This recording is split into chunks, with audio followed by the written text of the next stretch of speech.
तो समस्त को मो तरफ आपण मानक नमस्कार। तो आशा कर समस्ते भल खुश हो। तो चलते पुणी गोटे नुआ ब्लॉग आपण मानक स्वागत। कनिका बहुप्रीति यूट्यूब चैनल आपण मैंने नुआ अच्छा जैसे आज ब्लॉग नुआ अच्छा तो प्लीज़ मो चैनल को सब्सक्राइब करने पाखे बेल आइकन को प्रेस करने जहाँ मो नुआ नुआ वीडियो नोटिफिकेशन आप बहुत जल्दी पहुँचो। तो प्लीज़ निहाती भाव वीडियो को फास्ट टू लास्ट पर्यटन देखिए। जब आज ब्लॉग टी भल लगे तो लाइक कमेंट शेयर करने जमार भी भूलें।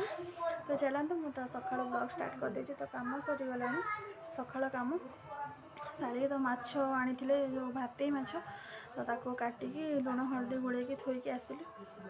सका भी रुटी भजा कली कहीं पखाड़ ना दीदी भी पखाड़ खाए। तो देखो एपट आखिटा पूरा फुली तो एपट आखि टे कम फुली कहीं जेहतु काली होता ये आखिटा डाण आखिटा तो अधिका फुली तो एपट आखि टे कम फुली। तो पुणी भी एपट आखि टे आज सका जो मेजर होता तो जहाँ भी दुईटा आखि हम तो 3 दिन तो रही। तो जानू मुझे आई कैप लगे देती बोली मोटे बेसी फुलनी किंतु लाल भी बेसी पड़ेनी जहाँ टे कमिगला। तो दीदी आज सका हो जाए डाण आखि जहाँ आमर पूरा समस्त को होगला 4 जन को। तो चलतु माछ दीदी तांकर मसला भी छड़े देती। तो धन काम हम तो सी तेल मार गाधेब गाधे खाई सारा जाकि आम खाइबू। तो दीदी ताक तेल लगे दौरान तो काम सरिले जाकि सका सतुला करी कखारू अमृतभंडा पोई आलू सतुला होता। तो रुटी खाइबू तो खाई सारा जाकि रोषेईबास हम। तो चलतु काली ब्लॉगटा भी मुझे पोस्ट कर नी भावुली काली करदेवी बोली काली मैंने एडिट कर पारे ना आखि टे भल लगुन एडिट करनी कि पोस्ट भी करनी। तो आज जाऊ सका खाई सारा टाइम मिलले एडिट करने भी करके पोस्ट करी।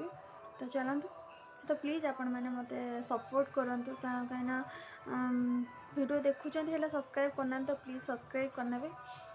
तो चलतु आपण मैंने वीडियो शेष पर्यटन देखूँ और एंजॉय करूँ। तो माछ तो काटिकी करके हल्दी लुण गोल रखीदी मुझे भाजी ना तो दीदी पुओ काम करूँ करूँ मुझे माछ भाजी देखी सतुला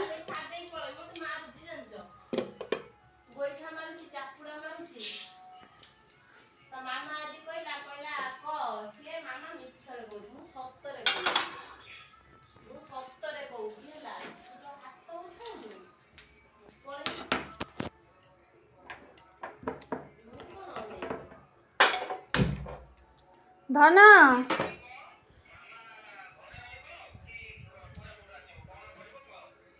धन तत कही बाबा बिगिले कहबू मो पिता माँ अच्छी डाक देखिब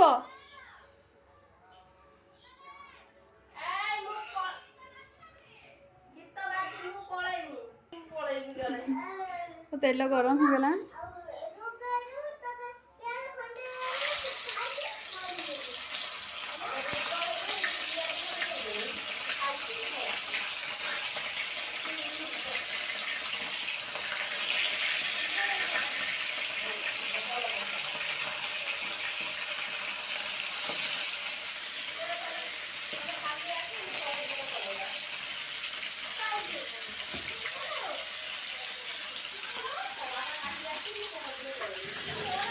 हाँ को पड़ा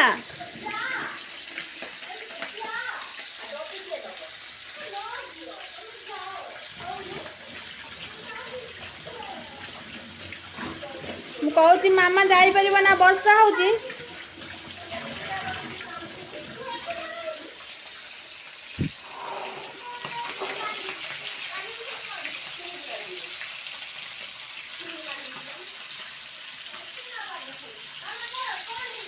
कहीं वर्षा पकाउची केते जोर वर्षा आइलानी वर्षा पकाउची उदा हो जापर ना बुझिलु बुझिलु हाँ किमी जो एत जोर वर्षा उठेलानी किमी जो कल आज्ञा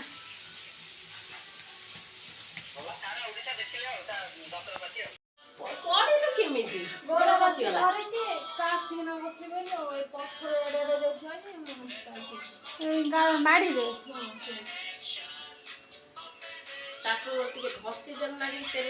तू कौन खाऊ मुड़ी माछ खाइबी बरफ टिके लेके घसी दबु हमर मुड़ी माछ खाइबी सत्तर बे बरफ लेके घसी दबु କାହିଁକି ନା ଏଇଟା ମାଡ଼ ହେଇଯାଇଛି ନା ବରଫ ଟିକେ ଖସିଲେ ନା ଭଲ ଲାଗିବ। ହଁ ମାନେ ମୁଁ ଟିକେ ମାଛ ଖାଉଛି ତ ମାଛ ଖାଇବି ନା।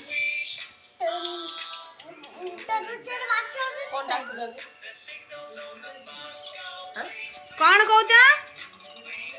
ନା ନା ଖାଲି ମାଛ ଭଜା ହେଲା।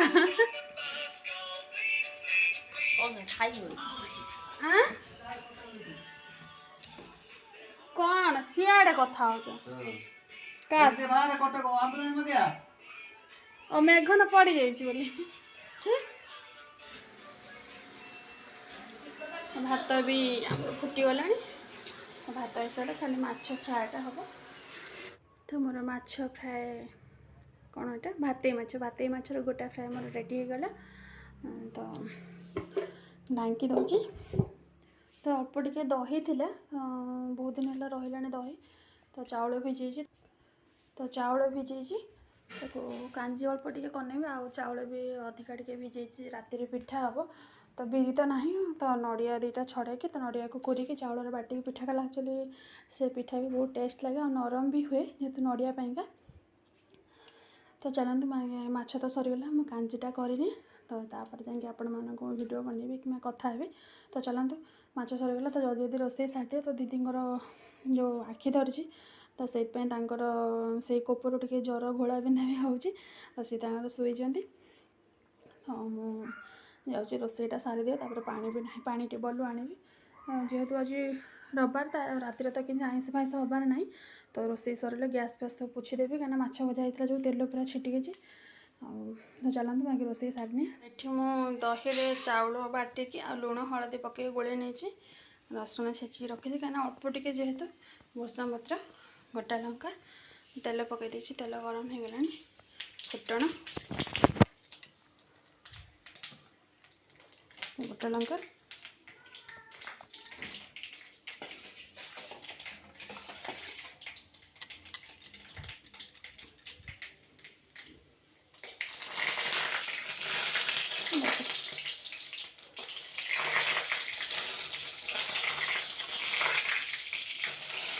ପାଣି ରହିଯାଇଥିଲା ଖଡ଼ିକାରେ ଟିକେ, ସେଥିପାଇଁ ଚଟଚଟ ହେଉଛି। ରସୁଣ,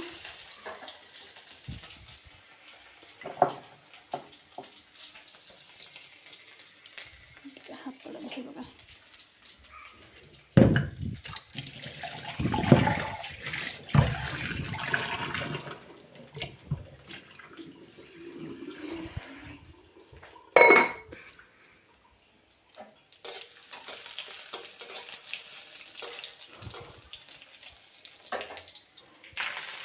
ଭୃଷଙ୍ଗ ପତ୍ର,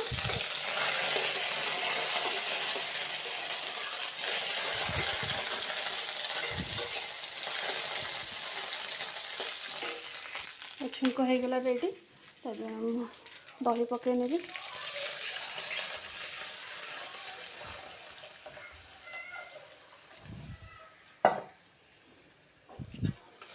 ଦହି ପକାଇ ସାରିଲା ପରେ ଜମା ବି ରହିବେ ନା, ତ ଗୋଳେଇବେ, ନହେଲେ ଛିଡ଼ିକି ଦହି ଛେନା ହେଇଯିବ।